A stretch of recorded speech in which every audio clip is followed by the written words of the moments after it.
Bom dia, a graça e a paz do Senhor Jesus. Veremos hoje o capítulo de número 17 do livro de Jeremias. Enganoso é o coração e tremendamente perverso. Quem vai conhecer esse coração, hein? Abra aí a sua Bíblia no capítulo 17 do livro de Jeremias. Lembrando que Jeremias tem 52 capítulos. Eu sou o pastor Daniel Deusdete da Semeadores, da Igreja Os Semeadores. Todos os dias estamos aqui para falar uma palavra de Deus. Terminaremos hoje a 8ª parte de nossa divisão proposta de 18 delas, baseada na estruturação da Bíblia de Estudo de Genebra e em seus comentários. Estamos vendo os símbolos do julgamento vindouro. Como já dissemos, de 16:1 a 17:18, estamos vendo a vida solitária do profeta, figura do povo, o pecado e sua força enganadora que destrói, e Jeremias clamando a Deus que o socorra contra os seus inimigos e a santificação do sábado. Foi dividida essa 8ª parte em duas sessões. Atos simbólicos, 16:1 a 18, nós já estamos vendo. Orações e respostas de 16:1 a 18, primeira parte, e que já vimos, e de 16:19 até 17:18, que nós estamos concluindo agora. Orações e respostas. Também já dissemos que desde o capítulo anterior, verso 19, até o verso 18 deste capítulo, estaremos vendo as respostas e as orações. Essa passagem começa e termina com orações de Jeremias, que molduram a resposta de Deus. Até o verso 11 será Deus continuando com a emolduração da sua resposta. E aqui especificamente tratando do engano, do pecado e de seu poder destruidor.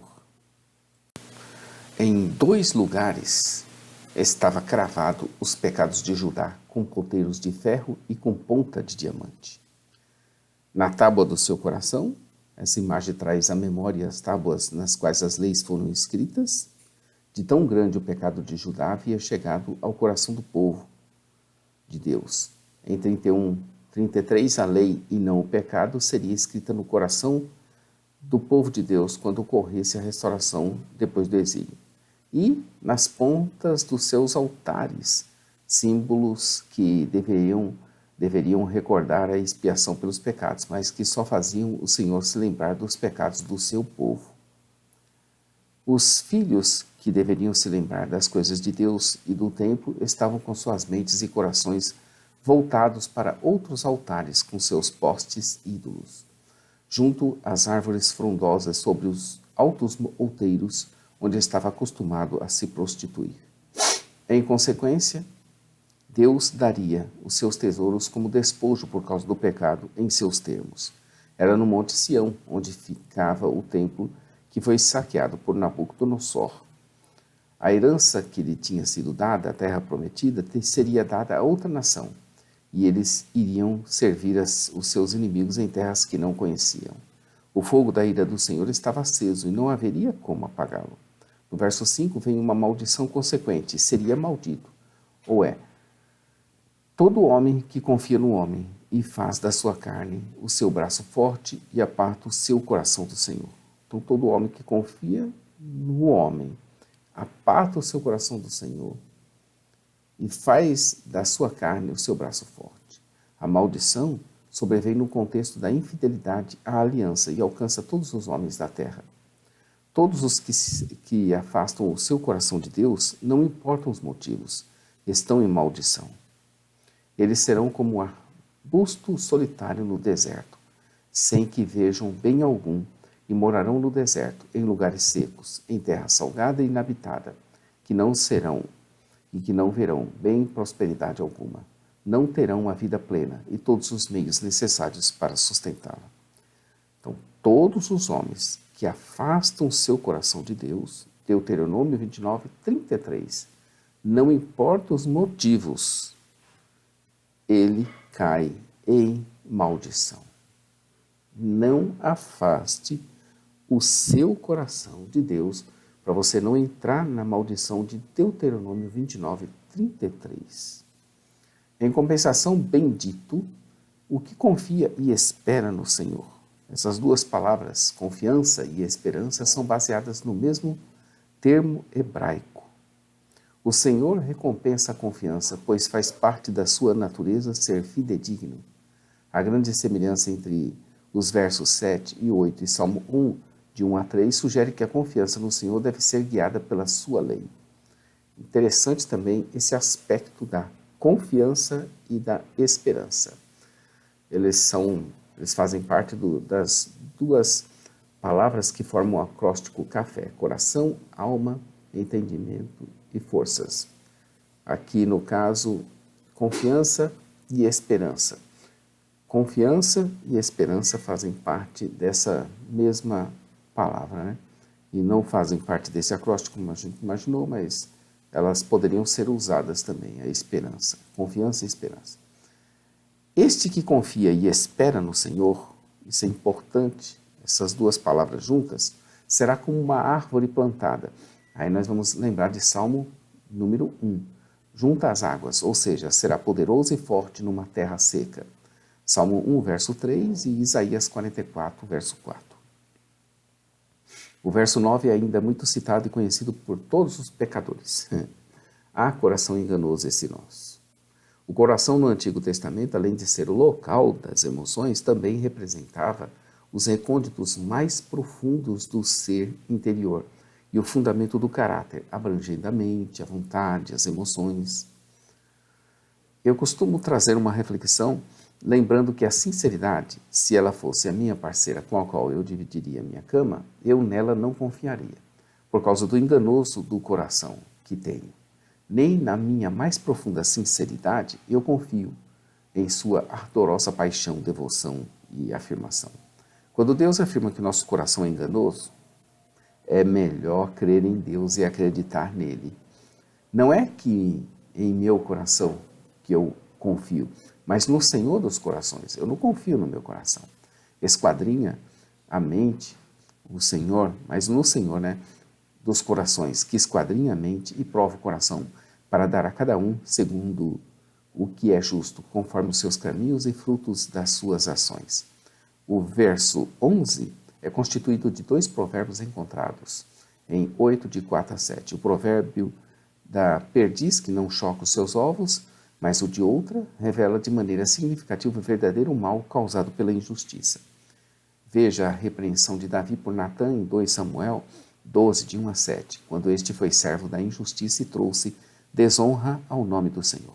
Igualmente terrível, conforme o provérbio, são os que ajuntam riquezas, mas não justamente. Quanto à enfermidade das riquezas, veja Provérbios 23, dos versos 4 ao verso de número 5. A segunda oração de Jeremias. Até o verso 18, Jeremias está clamando a Deus novamente por causa das tribulações que enfrenta em seu serviço como profeta fiel. Essa é a quarta confissão de Jeremias. Um trono de glória é uma referência ao templo do Senhor, que estaria em Sião desde o princípio, isto é, o Monte Sião havia sido escolhido para ser o trono de Deus, mesmo antes da construção do templo de Salomão. Seria este o lugar do santuário. Jeremias ora ao Senhor e o reconhece como esperança única e verdadeira de Israel. A justa posição dessa ideia com a celebração do templo, no verso 12, pode sugerir que a esperança devia ser depositada somente em Deus e não no templo. Já os que abandonam ou as abandonarem não serão envergonhados, e os que se apartarem dele terão seus nomes escritos na terra e apagados. Algumas vezes essa expressão escritos no chão pode indicar o inferno ou então a morte. Contrastar com a ideia aí em Êxodo 32, 33. Então esses nomes seriam escritos na terra e apagados, pois estariam rejeitando em absoluto a única fonte das águas vivas, verso 13. Também contrastar aí com 15, 18. Ele pede ao Senhor e já declara a resposta: cura-me e serei curado. Salva-me e serei salvo. Poderíamos pegar o modelo dele de oração e aplicá-lo para outras orações. Por exemplo, dá-me, Senhor, e ser-me-á dado. Abre-me esta porta e ela ser-me-á aberta. Envia-me e serei enviado. Santifica-me e serei santificado. Perdoa-me e serei perdoado. Fortalece-me e serei fortalecido. E assim, você pode fazer até um exercício baseado nisso, né? Ele pede ao Senhor e já declara a resposta. Jesus mesmo, nosso Senhor, nos incentivou a orar dessa forma. Portanto, isso vos afirmo, tudo quanto em oração pedirdes, tenhais fé que já o recebestes, e assim vos sucederá. Marcos 11, 24. Os inimigos de Jeremias o acusaram de ser um falso profeta, verso 15. Presumivelmente, essa alegação foi feita antes da primeira invasão dos babilônios em 605 a.C. Depois da invasão seria impossível rejeitar Jeremias com tanta facilidade. Jeremias se defende alegando até ter motivos para desejar-lhes o mal, mas preferiu ficar em silêncio e tudo entregar ao justo juiz de toda a terra, e confirma sua palavra alegando que tudo o que saiu da sua boca era do seu conhecimento total. Então ele roga a Deus força e refúgio para o dia da calamidade, pois ele sabia que isso iria acontecer. Eu acho ousada a forma de ele se dirigir a Deus, dizendo para ele não ser para com ele um espanto ou terror, mas alguém que está atento ao seu clamor apesar dele mesmo. Ele se reconhecia fraco, de coração enganoso e que poderia facilmente se equivocar e ser confundido. Por isso que ele luta com Deus para que não seja ele envergonhado e sofra decepções com sua fé.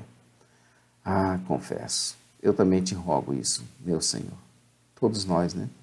A oração pedindo a destruição dos inimigos, verso 18, é típica de Confissões de Jeremias.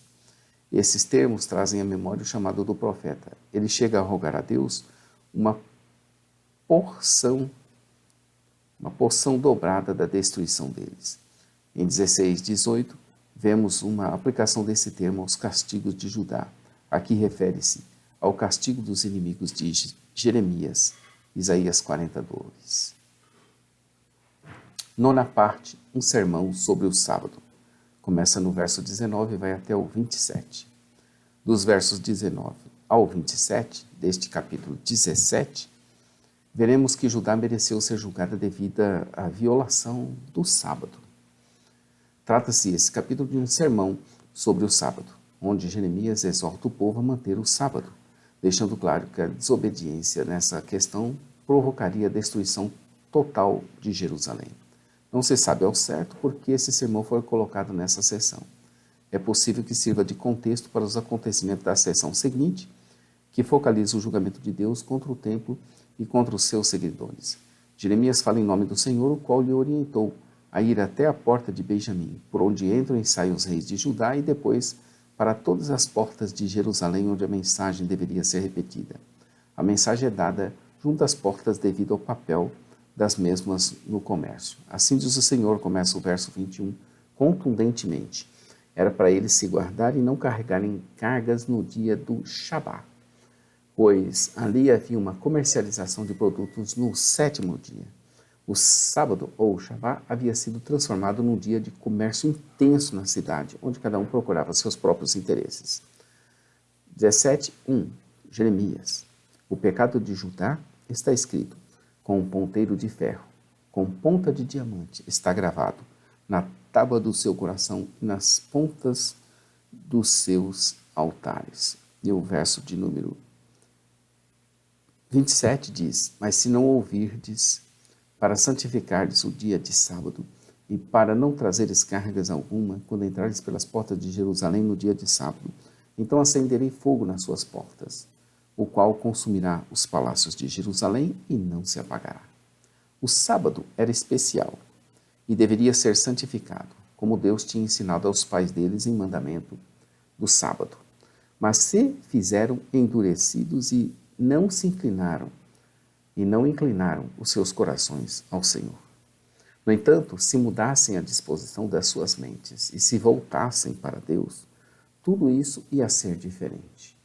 Vemos nos versos 25 e 26 uma descrição repetida, parcialmente em 22:4, do que aconteceria se o povo guardasse o sábado de maneira apropriada. Todas as ameaças feitas a Judá poderiam, inclusive, serem revertidas. Caso o povo não obedecesse, verso 27, o centro da desobediência à lei do sábado seria o primeiro lugar a ser destruído. Amanhã estaremos aqui com Jeremias 18, Deus enviando Jeremias à casa do oleiro. Inscreva-se no nosso canal. Amanhã, não perca no nosso canal aqui do YouTube. Todos os dias nós estamos aqui. No jamaisdesista.com.br tem a parte escrita dessa narrativa que vai auxiliar com mais conteúdo, imagens e também tem o link desse vídeo. A nossa loja virtual, ossemeadores.com.br. Lá você vai encontrar nosso material e nossos livros. Às 8h30, o programa Momento Missionário da Igreja Os Semeadores. Às 15 horas de sábado, Momento Missionário Palavra de Vida com o pastor Johnny Ramos. Fiquem com Deus. Nossa loja fica no centro de Taguatinga, nossa loja física, em Brasília, no Distrito Federal. Fiquem com Deus. Maranata. Ora, ora, vem, Senhor Jesus. Deus abençoe sua vida e seu ministério.